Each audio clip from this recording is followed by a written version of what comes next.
में है। फवाद हसन फवाद के खिलाफ बाकायदा इन्वेस्टिगेशन की मंजूरी।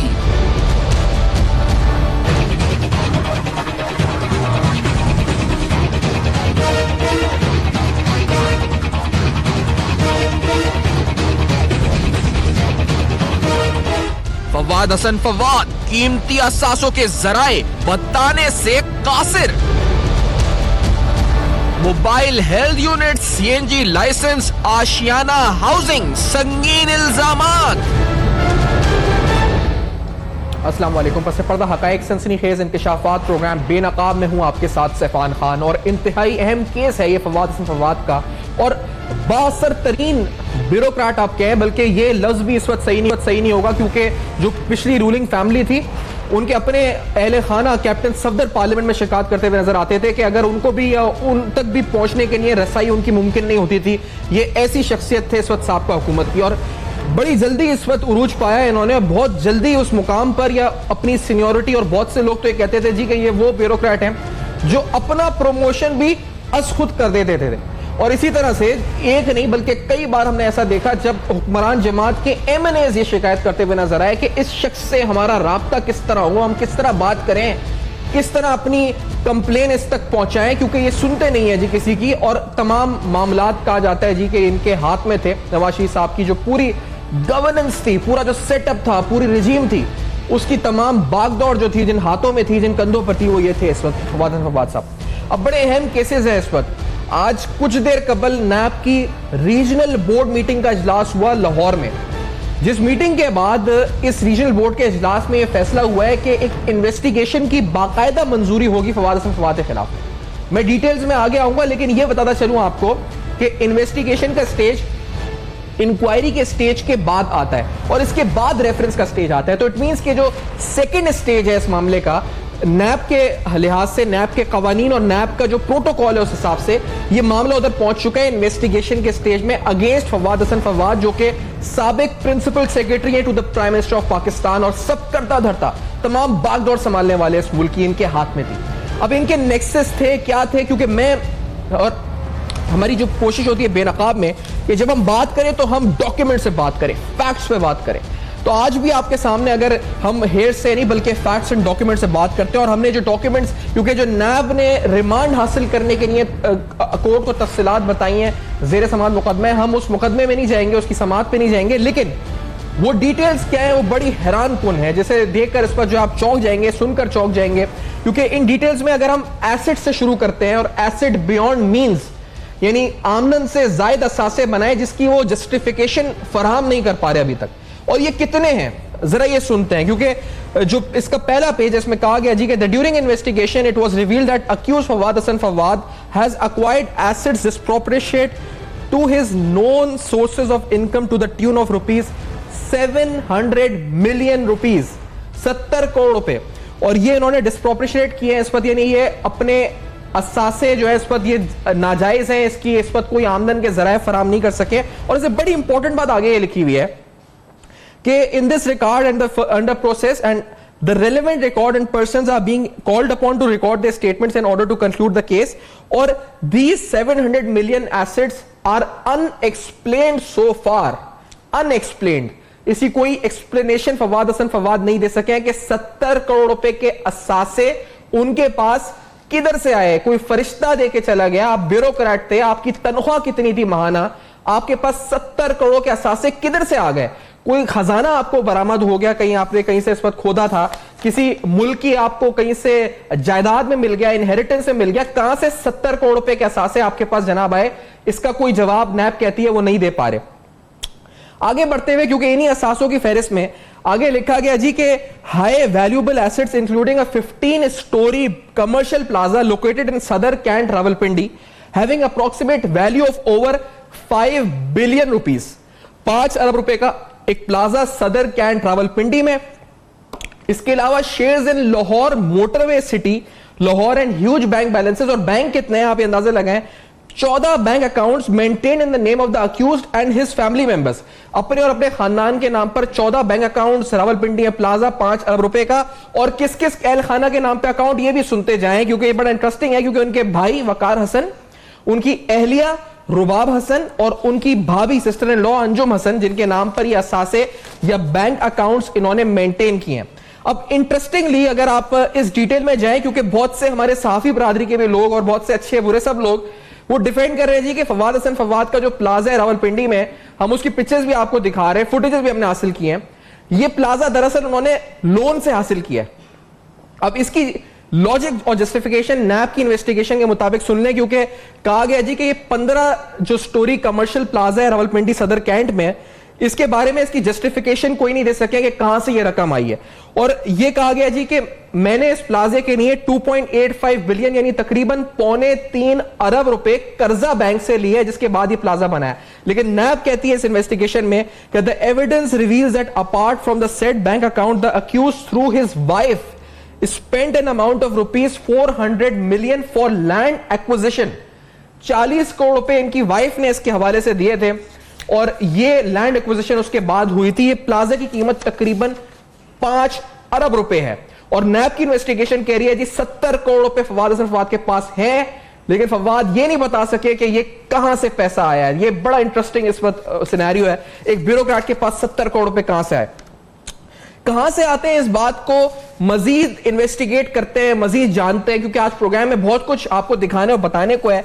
सिर्फ एक बात, क्योंकि शहबाज शरीफ साहब जो इस वक्त लीडर ऑपोजिशन है, उनके लिए शायद आज की इस ताजा तरीन रिपोर्ट में फवाद हसन फवाद से लिंक बनाते हुए खतरनाक हो सकती है या आगे क्या हो सकता है। वो कहते हैं जी कि जब उनसे पूछा गया नैब ने इंटरोगेशन में कि the accused was further interrogated as to under what authority he summoned the complainant officers of PLDC for inquiring into the matter while he had no such authority as the CM had constituted an inquiry committee for this purpose. CM ने committee बनाई हुई थी, आपने किस हैसियत से complainant को बुलाया, आपके पास क्या हैसियत थी कि आप पीएलडीसी के ऑफिसर्स को बुला रहे थे। नैब ने सवाल पूछा तो उन्होंने he pointed out that he was verbally directed by the CM to do as the report of inquiry committee was found to be against the desire of Mohammad Shehbaz Sharif, former CM Punjab. Mohammad Shehbaz Sharif ने उनको कहा कि तुम complaint को बुलाओ, क्योंकि report जो थी इंक्वायरी कमेटी की वो शहबाज शरीफ साहब को पसंद नहीं आई थी, इसने फवाद हसन फवाद को कहा था कि ये काम करो। अब शहबाज शरीफ साहब को इस बात का जवाब देना है। नैब ने लिखा है कि 16 जुलाई 2018 को वो आए, उसके बाद से उन्होंने कहा जी कि मैं इस वक्त आ नहीं सकता क्योंकि इलेक्शंस हैं, और उसके बाद से वो आए नहीं है। तो ये शहबाज शरीफ साहब के लिए बहुत बड़ा सवाल है कि आखिरकार उनके कहने पे सब कुछ हुआ था। एक और बात इंपॉर्टेंट कही शहबाज फवाद ने, कहते the accused was question as to why did he entertain and process the complaint after lapse of grievance period गुजर चुका था, उसके बाद कंप्लेंट की ग्रीवेंस को क्यों सुना गया।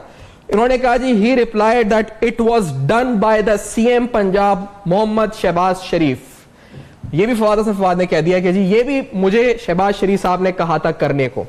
इंटरेस्टिंगली आज जो आपके सामने डिटेल्स रखे फवाद हसन फवाद के केस की, ये बहुत ज्यादा इस वक्त आप कह जी इसका इंपैक्ट पॉलिटिकल भी हो सकता है। शहबाज शरीफ साहब के लिए क्या होगा ये भी जानेंगे।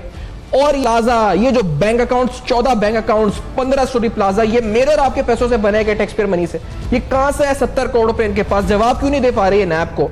ये बड़े अहम सवाल हैं और आज के प्रोग्राम में हम करेंगे बेनकाब, लेकिन इस छोटे से ब्रेक के बाद मेरे साथ रहिए।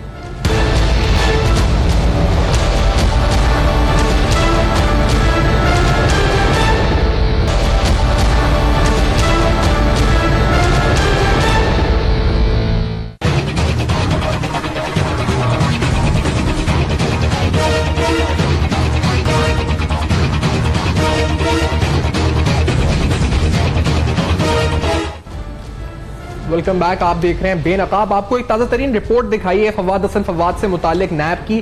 प्रोग्राम में मेरे साथ ख्वाजा नवेद साहब मौजूद हैं, बैरिस्टर ख्वाजा नवेद सीनियर माहिर कानून है, स्टूडियोज में ज्वाइन कर रहे हैं, और जनरल अमजद शोएब साहब मौजूद हैं, इस्लामाबाद DSNG में हमारे साथ मौजूद हैं। मेरे जहन में तो सवाल है इस वक्त और मैं डायरेक्टली सवाल थ्रो करता हूँ। जनरल साहब मुझे बताइएगा, 70 करोड़ के एसेट्स नैब कहता है फवाद हसन फवाद ने बनाए और वो जस्टिफिकेशन नहीं फराम कर पा रहा। वो 5 अरब रुपए का प्लाजा इस पर बैठा हुआ लेके रावलपिंडी में, वो कहते हैं 3 अरब रुपए लोन लिए है, बाकी नैब कह रही है 400 मिलियन उनके अहलिया ने फराम किया है। ये किस तरह एक ब्यूरोक्रेट कर सकता है, इतना पैसा कहां से है इनके पास? जनरल साहब। बिस्मिल्लाहिर्रहमानिर्रहीम। देखिए, बड़ी वाज़ेह और जाहिर सी बात है कि जब एक आदमी अपनी मनी ट्रेल नहीं देता, सोर्स ऑफ इनकम नहीं बताता, तो जाहिर है कि वो इनकम जो है वो जायज़ इनकम नहीं है, क्योंकि जायज़ सोर्सेज ऑफ इनकम बताने में तो फिर आपको कोई मुश्किल नहीं होती। सो ये चीज़ तो वाज़ेह है कि ये पैसा जायज़ पैसा नहीं था जिससे ये सारे जायदाद बनाई गई। अब अगर आप थोड़ा सा पीछे जाएं तो पिछले दिनों एक खबर आई थी, मेरा ख्याल है उसके भी ऊपर भी तहकीक होनी चाहिए, कि शहजाद साहब जो कि मियां मंशा के गालिबन करीबी अजीज भी हैं और उनके एसेट्स को लुक आफ्टर करते हैं, उनका भी नाम आया था कि उन्होंने भी कोई 20 अरब रुपए के करीब मनी लॉन्ड्रिंग जो करवाई या वाइट किया पैसा, उसमें फवाद हसन का भी पैसा मौजूद था, कुछ बिलियन इसके भी थे। इसका मतलब ये है कि ये अकेले इस वारदात में शामिल नहीं थे, कुछ और बासर लोग, कुछ और बड़े बिजनेसमैन जो ये गुर जानते हैं कि पैसे का हेर फेर कैसे आगे चलाना है, वो इस खेल में शामिल थे, वो मावनत करते रहे। दर हकीकत जब फवाद हसन फवाद प्रिंसिपल सेक्रेटरी थे नवाज शरीफ साहब के, तो बड़ी दुनिया कहती थी कि बहुत हद तक वज़ीर आज़म यही साहब हैं और इनकी ख्वाहिश और मर्जी के बगैर बात आगे चल नहीं सकती वहाँ पे कोई भी प्राइम मिनिस्टर सेक्रेटेरिएट में। लिहाजा जो आदमी इतने बड़े इख्तियारात और इतना ज़्यादा करीबी कॉन्फिडेंस रखता हो वज़ीर आज़म का, उसके लिए क्या मुश्किल है वहाँ पे पैसा इकट्ठा करना। असल चीज़ ये है कि इस खेल में जो जो लोग और शामिल थे, खा वो इससे सीनियर थे या जूनियर या प्राइवेट सेक्टर के लोग हैं, असल वो है जो इस शख्स से उगलवाना चाहिए, इससे पता लेना चाहिए, क्योंकि इसकी अपनी बसात जितनी थी वो तो सामने आ जाएगा। लेकिन पाकिस्तान में तो लूटमार इतने बड़े पैमाने पे हुई है कि वो जो मगरमच्छ असल जिन्होंने इसको इस्तेमाल किया और ख़ुद आगे अंबार लगाए दौलत के, उनको खोजना, उनको निकालना बहुत आम है। और वो चीज़ है जो इन्वेस्टिगेशन की सतह पे आके इनसे निकलवानी चाहिए, इंटेरोगेशन की सतह पे निकालनी चाहिए। जो पहले इंक्वायरी हुई उसमें तो शायद अपनी मर्जी से इंडिविजुअल स्टेटमेंट्स देता है, इस वजह से वो ना बताए तो आप कह नहीं कुछ सकते। लेकिन इंटेरोगेशन जब होती है या इन्वेस्टिगेशन जब आप करते हैं तो फिर तो बहुत सारे शवाहिद जो आपके पास इंटेलिजेंस के जरिए या आपके अपनी कोशिश से आपके पास आए होते हैं, उसको कन्फ्रंट किया जाता है और फिर पूरी तरह ग्रिल किया जाता है उसे, ताकि उससे हकायक निकाले जाए। तो मेरा ख्याल है एक तो ये प्रोसेस जो अब शुरू होगा वो कुछ इफेक्टिव होगा, कुछ वैसे इस पे एम्फेसिस हमारा होना चाहिए कि पूरे नेटवर्क को खोला जाए, पूरे नेटवर्क को बेनकाब किया जाए और उससे पूरी इंफॉर्मेशन ली जाए, ताकि कौमी दौलत, उसका जो खजाने की लूटमार इतने साल जारी रही, उसका पूरा हिसाब किताब हो सके। सही। अच्छा, इसमें जो इन्होंने कहा है, जैसे ख्वाजा नवेद साहब, वो तो जिस तरह बड़ी खूब बात की जनरल साहब ने और बड़ी अहम है, ये नेक्सस को आप बेनकाब करें, तो ये तो सीएम पंजाब का नाम दो जगह इस आज की रिपोर्ट में लिखा है कि जब उनसे पूछा गया कि आपने कंप्लेंट को क्यों बुलाया तो उन्होंने कहा जी मुझे सीएम ने कहा था। और रिपोर्ट आपने क्यों बनाई, उन्होंने कहा मुझे सीएम पंजाब ने कहा था, वो इंक्वायरी कमेटी की रिपोर्ट से मुतमईन नहीं थे सीएम पंजाब। तो वो तो पॉइंट आउट कर रहे हैं शहबाज शरीफ साहब के ऊपर, फवाद, ये इसकी लीगल हैसियत क्या होगी इन बयानात की जो ये दे रहे हैं? क्या इस बुनियाद पर शहबाज शरीफ साहब के खिलाफ कानूनी कार्रवाई हो सकती है? देखिए जी, बात यह है कि हमारे यहाँ को एक्यूज का जो बयान होता है वो दो तरह का होता है। एक होता है इनकल्पेटरी, एक होता है एक्सकल्पेटरी। इनकल्पेटरी वो होता है जिसमें को एक्यूज खुद अपने आप को भी शामिल करता है और फिर डिस्क्लोज करता है सर्टेन फैक्ट्स, तो वो जो स्टेटमेंट होता है वो रिलायबल होता है। एक होता है एक्सकल्पेटरी, अच्छा, जिसमें अपने आप को निकाल रहा होता है और प्रिंसिपल एक्यूज को फंसा रहा होता है। मसलन कहता है कि मैं उसको मना कर रहा था कि इसको गोली ना मारो, लेकिन वो फिर बाज नहीं आया और फिर उसने उसको गोली मार दी। मैंने बड़ी कोशिश की कि ना मारो, मगर मैं उसके साथ था। तो अब वो इसको कहते हैं एक्सकल्पेटरी, कि साथ हूं, बंदे को अगवा किया है या मार रहे हैं और अब उसको गोली मारनी है। अब अपना जहां रोल आता है तो कहता है मैं मना कर रहा था लेकिन उसने मार दी। उसके ऊपर एविडेंस दे रहा है, खुद को बचा रहा है। तो इस स्टेटमेंट को हमारी जुबान में ज्यादा रिलायबल नहीं समझा जाता। इसके लिए कॉरोबोरेटिव एविडेंस की जरूरत होती है, मजीद स्क्रूटनी करनी होती है, लेकिन सर और जज का अपना एक्सपीरियंस और विजडम चाहिए। लेकिन सर इसमें लिखा है कि ये बेसिकली जो कन्फ्रंट करने के लिए इस बयान को हम शहबाज शरीफ साहब को बुला रहे हैं, हाँ। लेकिन वो इलेक्शंस की वजह से हमने 16 जुलाई 2018 को बुलाया था and he is not yet assured कि वो इलेक्शन से बिजी थे उस वक्त। अब अगर जिसके खिलाफ बोला जा रहा है वो अपना झूठ या सच साबित करने भी ना आए तो फिर क्या होगा? नहीं तो वो फिर ये होता है कि सिटिंग साइलेंट अंडर नोटिस जी। Means that you are accepted it. आपको पता है कि वो पुराने जमाने में दुल्हन को कहते थे कि भाई फलां से तुम्हारा रिश्ता हो गया, कबूल है, तो अगर वो इनकार नहीं करती थी तो वो कहते थे खामोशी को अकरार समझा जाएगा, तो वो खामोश रहती थी तो वो इकरार हो जाता था, ठीक है ना। तो इसी तरह अगर शहबाज शरीफ साहब इनके बयान के ऊपर खामोश रहते जी। हैं तो वो दुल्हन का इकरार है, फिर उनका निकाह हो जाएगा। सही है, ये चलें, ये तो इस बात को लीगली आपने समझाया। अच्छा, अब जो जनरल साहब आप बात कह रहे हैं कि इसमें और लोग कौन मुलविस हैं, तो उसमें मोबाइल हेल्थ यूनिट्स के बारे में आज लिखा है, उससे पहले जिक्र हुआ था, आज की इस रिपोर्ट में लिखा है कि mobile health units for government of Punjab उसकी खरीदारी के अंदर 2009 और 10, और इसके अलावा जो ये जो अदर जो क्राइम्स हैं इस पर जो उनके, उसके अंदर हम देख रहे हैं कि fraudulent CNG licences, obtaining of fraudulent CNG licences for MS spirit energy services and accumulating asset beyond means. तो ये सीएनजी लाइसेंसेस का एक जिक्र है। तो सर ये आपने जैसा बात जो की ना कि ये नेक्सस के साथ ऑपरेट करते थे, पूरा एक सेटअप था जिसके साथ चलते थे, तो ये लोगों के नाम तो अभी तक कोई नहीं आ रही है, तो इसका मतलब छुप छुप के कम बताया जा रहा है इस वक्त। नहीं, ये बिल्कुल ये तो नामुकम्मल केस है। आप सिर्फ एक इंडिविजुअल को कह रहे हैं जिसने इतना खाया पिया, वो उसके साथ आगे जो काम कर रहे थे। देखें, सीएनजी का मिसाल के तौर पे अगर आपने किसी को फैसिलिटेट किया, आपने उसके लिए पैसे ले लिए, लेकिन क्या पता कि आपने आगे किसी से पार्टनरशिप ली हो, जो पैसे लिए वो उस प्रोजेक्ट में तो पैसे आ गए, लेकिन किसी प्रोजेक्ट में आपने पैसे के बदले पार्टनरशिप ले ली। अब वो तो एक चलता रनिंग प्रोजेक्ट होगा जिसमें से लगातार आपको भी आमदन आ रही है, दूसरा भी ले रहा है। अब उस नाजायज कारोबार में कौन शामिल है, ये लोग सामने आने चाहिए। आप शहबाज शरीफ साहब का नाम बता रहे हैं, वो तो आना ही आना था, इसलिए कि चीफ मिनिस्टर थे और ये उनके नीचे काम करते रहे। बाद में प्राइम मिनिस्टर का भी शायद नाम आया क्योंकि प्राइम मिनिस्टर के नीचे भी काम करते रहे, वो तो डायरेक्ट वाबस्ता थे। लेकिन ये जो फैलाव मुझे नजर आता है, जिस तरह मैंने आपको जिक्र किया कि मियां मंशा के जो मैनेजर है या जो भी उनके एडमिनिस्ट्रेटर हैं उनके बिजनेस के, उनका नाम आया और उनको नैब ने बुलाया भी था और उन्होंने बताया भी, गालिबन जो मैंने स्टेटमेंट पढ़ी थी उसमें यह था कि गालिबन 20 या 24 अरब रुपए की जो उन्होंने वाइट वॉशिंग की, उस पैसे में गालिबन 4 अरब रुपया जो है वो इनका भी था। इसका मतलब यह कि दोनों मिलकर ही ऑपरेट करते रहे। ये जो गवर्नमेंट ने पीछे माफी दी थी, या जिसमें आपको याद होगा कि एक एमनेस्टी स्कीम चलाई थी, उसमें ये 24 अरब रुपया जो है वो वाइट वॉश हुआ। अब वो वाइट वॉश तो हो गया कि आपने उस पर टैक्स दिया, जायज हो गया, आपने रख लिया, लेकिन ये तो आप पूछ सकते हैं कि भाई इस सारी कमाई में शामिल कौन कौन था। इसी तरह जो और आपके बाकी भी इश्यूज हैं, अगर आपने प्लाजा लिया है, वो जमीन ली है, तो जमीन देने वाला कोई शख्स होगा क्योंकि वो जमीन तो सरकारी थी।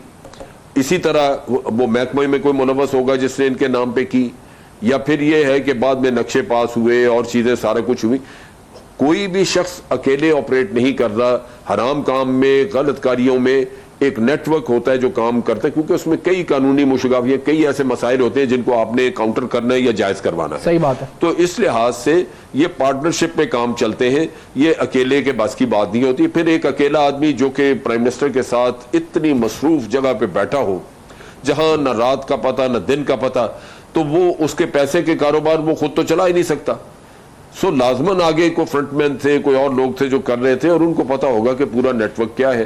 सो मेरा ख्याल है कि इसमें बड़ी स्ट्रॉन्ग ठीक है सर, ये बड़ी अहम बात आपने की, ये बड़ा अहम सवाल है, खोज निकाला जाए। अच्छा, एक वीडियो की तरफ बढ़ना है, ख्वाजा आपसे ही पूछना है, जनरल साहब से भी, और ये आपको बताना है कि एक नौकरी भी की प्राइवेट बैंक के अंदर, उसके दस्तावेजात क्या है, वो कर सकते थे सरकारी तौर पर होते हुए जॉब पर बैंक में नौकरी।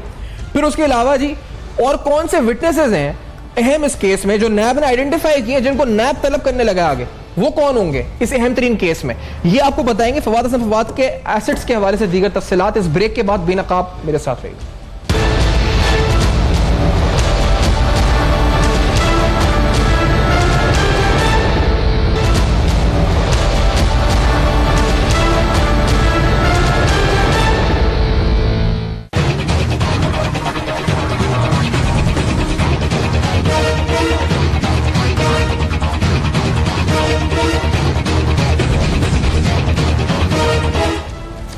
Welcome back. आप देख रहे हैं बेनकाब, और बेनकाब में फवाद हसन फवाद। आखिरकार ये जो प्राइम मिनिस्टर हाउस पर बर्जमान और एक तरह से पूरे ओहदेदार तमाम ताकत के साथ बासर शख्सियत, ब्यूरोक्रेट, लेकिन विद ऑल द पावर्स, एक तरह से आप कह जी सकते हैं कि he was a defective prime minister of Pakistan, क्योंकि सारी ताकत अपने पास रखते थे, अपने प्रमोशन खुद करते थे, अपने जो मातहत थे उनके प्रमोशन भी करते थे, बहुत ताकत रखते थे। लेकिन ये एक प्राइवेट नौकरी भी करते थे, ये प्राइवेट नौकरी एक बैंक में करते थे, और उस बैंक के जो लेटर्स हैं, इनकी ज्वाइनिंग रिपोर्ट और उसके साथ जब रिजाइन उन्होंने किया है, पूरे 1 साल उन्होंने नौकरी की है, और ये निजी बैंक है, बैंक अल्फला, जहां नौकरी करते थे, जहां इनकी तनख्वाह 3,25,000 रुपए महाना थी, जिसके अंदर दीगर अलाउंस शामिल थे, जिसके साथ इनको 500 लीटर पेट्रोल, उसके अलावा 2 bank maintain cars, mobile phone allowance और दीगर जो इनके पैकेजेस शामिल थे, और हेल्थ अलाउंस और सारे मामला जो होते हैं। और ये अहम बात कि सरकारी नौकरी होते हुए ये सब करना, मैं ख्वाजा साहब आपसे अगर पूछ लूं स्टार्ट में ही, ये इज इट पॉसिबल, कानूनी तौर पे मुमकिन है? नहीं, सरकारी मुलाजिम को तो कोई दूसरी नौकरी करने की इजाजत है ही नहीं। अच्छा। तो ये तो सिर्फ ये डॉक्टर्स वगैरह जो है उनको कोई इजाजत होती है कि वो अपनी प्राइवेट प्रैक्टिस कर सकते हैं, वो भी कोई और नौकरी नहीं कर सकते। और उसमें भी अमूमन कभी पाबंदी लग जाती है, कभी हट जाती है, कभी लग जाती है। तो ये इस तरह के उसमें आते रहते हैं अक्सर गवर्नमेंट के नोटिफिकेशंस, और बाकी तो कोई और शख्स जो है वो कर ही नहीं सकता। और सरकारी मुलाजिम किसी सूरत में कोई प्राइवेट नौकरी नहीं कर सकता। सर तो ये भी मतलब उनके सर्विस रूल्स के खिलाफ है, ये भी करप्शन है, क्या कहेंगे इसको आप? ये करप्शन की बेहतरीन मिसाल है। आप सरकारी नौकर होते हुए सारे काम कर रहे हैं। अच्छा, ये जो नेक्सस वाली बात है ख्वाजा नवीद साहब, इस पर नैब कहते हैं कि this in view of the investigation more witnesses are being summoned, namely Kamran Kiani, Sheikh Alauddin, former chairman PLDC। वैसे भी बहुत से लोग गिरफ्तार हो चुके हैं पहले भी इस केस में, Burhan Ali, Naseem Sadiq, former DCO Lahore, Momin Agha, former CEO PLDC, और इसके अलावा Waseem Mukhtar, former secretary housing, are being called to record their statements and to investigate the role of accused Fawad Hasan Fawad. इन विटनेसेस की अहमियत क्या होगी इस वक्त? सर ये बहुत अहम होते हैं गवाह, क्योंकि ये लोग जब करप्शन कर रहे होते हैं तो इस करप्शन में मदद लेने के लिए इन्होंने एक अपनी टीम बनाई हुई होती है। जिस तरह जनरल साहब ने बताया कि अकेले बंदे का काम नहीं होता, ये जिस तरह हॉकी में 11 प्लेयर होते हैं, कलीमुल्लाह ने सलीमुल्लाह, सलीमुल्लाह ने नसीमुल्लाह, नसीमुल्लाह ने किसी और उल्लाह को पास दिया और टक करके गोल हो जाता है। तो इन्होंने भी अपनी टीम बनाई होती है, एक दूसरे को पास देते हैं, फाइल इस तरह मूव करती है कि 1 घंटे के अंदर रिक्वायर रिजल्ट बन के आ जाता है।